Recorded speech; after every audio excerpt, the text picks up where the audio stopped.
বিয়ের আগে রান্নাবান্না তো দূরের কথা, কোনো দিন মাছ মাংস ধুয়েও দেখিনি। আর সেখানে এখন দেখো, বিয়ের পর সব কিছুই কিন্তু আমারই দায়িত্বে। মাছ থেকে মাংস থেকে ধোয়া থেকে শুরু করে রান্নাবান্না সব কিছু আমার কিন্তু রান্নাবান্নার হাতেখড়ি এইখানে এসেই, মানে আমার শাশুড়ি মায়ের কাছেই আমার হাতেখড়ি।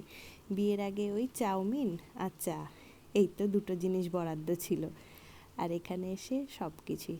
তারপরে নিজেরও শেখার ইচ্ছা ছিল, রান্নাটা আমি বরাবরই ভালোবাসি, তাই রান্নাটা নিজে থেকেও কিছুটা শিখেছি।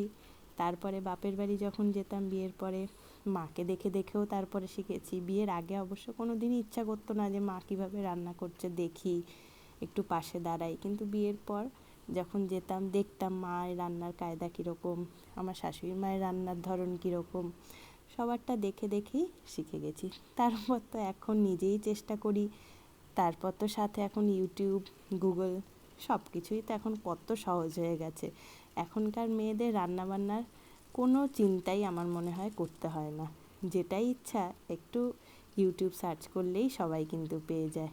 তাই যাই হোক, আজকে সকালবেলা রান্না করেছিলাম এই জলখাবারের জন্য তরকারটা আমাদের খুব একটা ভালো না লাগলেও আমার ছেলের কিন্তু খুব পছন্দ। ওর জন্য আমাকে কিন্তু প্রায় তরকাটা করতে হয়। আর তোমরাও প্রায় কিন্তু আমার ভিডিওতে দেখো যে আমি তরকা করছি, দেখতে পাচ্ছ।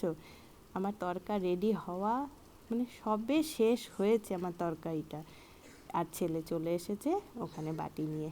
ও এখন একটু টেস্ট করবে, রুটি দিয়ে তো পরে হবে, আগে একটু খেয়ে দেখি কীরকম হয়েছে। তাই নিজেই বেড়ে এক বাটি নিয়ে চলে গেল। রুটির গন্ধ পেয়ে তো ডনও এসে হাজির। আর এবারে সবাইকে খেতে দেওয়ার পালা। তা চলো, আজকের মতো আসি। গল্পের তো শেষ হবে না, আবার একদিন আসবো তোমাদের সাথে গল্প করতে। ভিডিওটা ভালো লাগলে অবশ্যই বলবো লাইক কমেন্ট শেয়ার করে সবসময় পাশে থেকো। আর ইউটিউব থেকে দেখলে আমার চ্যানেলটিকে সাবস্ক্রাইব করতে ভুলো না। আজকের মতো আসি, টাটা।